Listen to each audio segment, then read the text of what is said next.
Welcome back. Take a breath with me. Feel your feet on the floor. Feel your spine lengthen.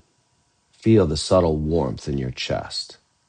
There's a kind of golden steadiness available to you right now. Not loud, not dramatic, just present. And today we're going to talk about anger.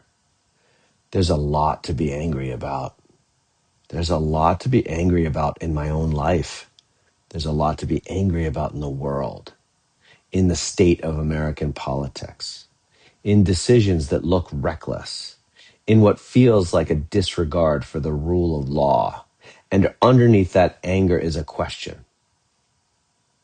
How can so many people think this is fine? How can so many people tolerate it, defend it, celebrate it? If you don't understand that question, your anger turns into contempt. And contempt is corrosive. So let's slow it down.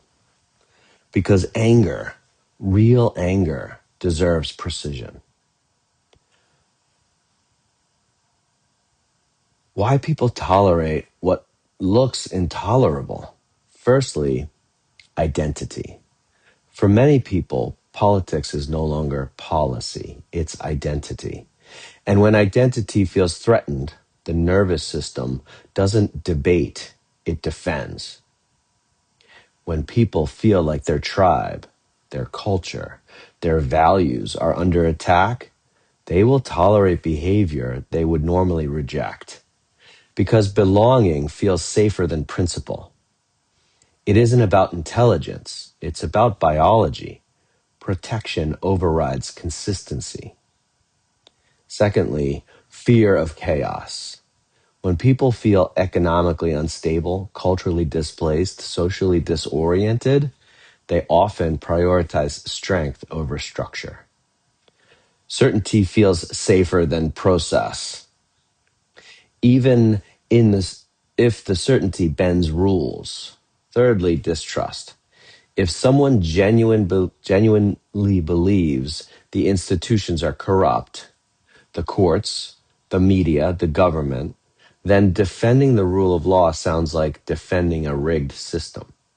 You cannot appeal to rules if someone believes the referee is crooked. Understanding this doesn't mean you agree. It means you see clearly. And clarity keeps your anger clean. The real danger is apathy. Now, let me tell you what I'm actually concerned about. It's not anger, it's apathy. Apathy is what numbs you. Apathy is what shrugs. Apathy is what says none of it matters. Anger means you care. Anger means your internal compass is firing. The problem isn't anger. The problem is when anger turns into force. Force is brittle. Force screams. Force shoves. Force tries to dominate. Power is different. Power is still. Power can stand in front of a screaming head and not flinch. Power doesn't need to win the room.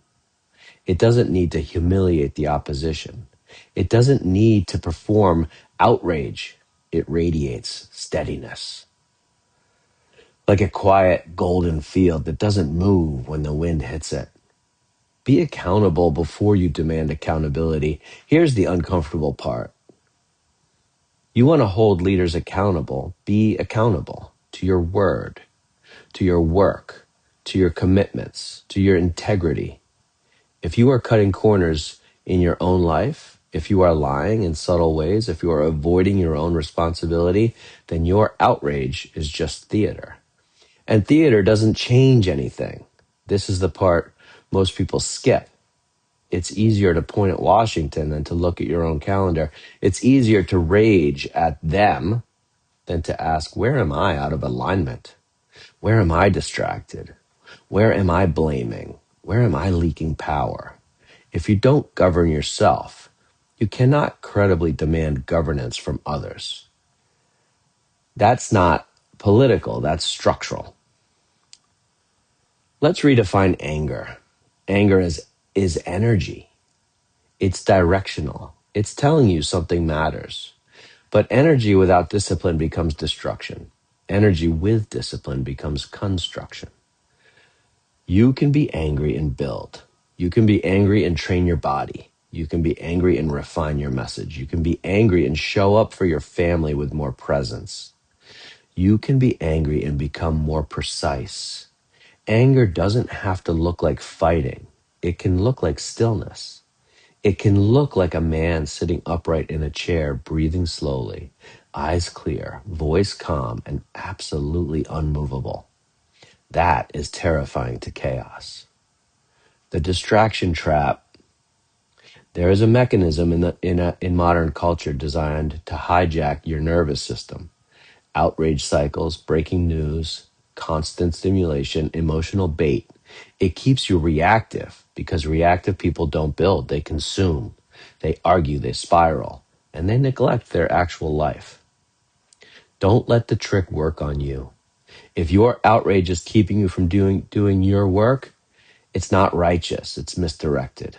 Ask yourself, is my anger making me sharper or just louder? Is it making me more disciplined or just more agitated? Is it deepening my character or eroding it? Pause with me. Feel your feet. Notice your breath. Bring to mind something in the world that makes you angry.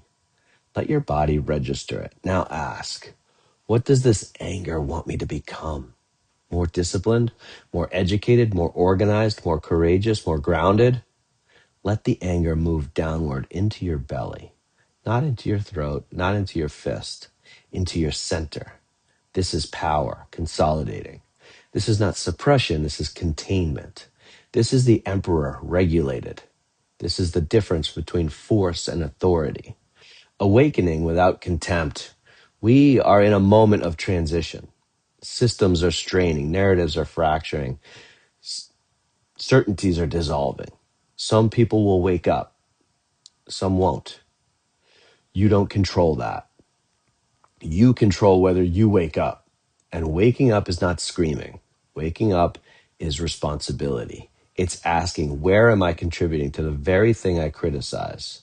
It's admitting, I am capable of hypocrisy too. That humility keeps your power clean. Because if your power is false, if it's ego, if it's performance, if it's superiority, people feel it and they will resist you. But when your power is grounded in love, in clarity, in governance, in discipline, you don't need to convince anyone. Your presence speaks. Real change is slow. It's not viral. It's not flashy. It's built by steady individuals who refuse to become hysterical, who refuse to become apathetic, who refuse to outsource their integrity. You have power, not over the world, over yourself. And when enough individuals reclaim that, systems shift, not because of noise, because of gravity, quiet, grounded gravity. So yes, be angry, but let it be clean. Let it be still. Let it refine you. Let it deepen your discipline. Let it make you more accountable than the people you criticize. Stand steady in the golden field of your own integrity, not loud, unmovable. We are not here to scream. We are here to build. And we build by governing ourselves first. Take a breath. Let your feet, feel your feet again. You don't have to put up with nonsense, but you do have to stay honest. Wake up responsibly. I'll see you next time.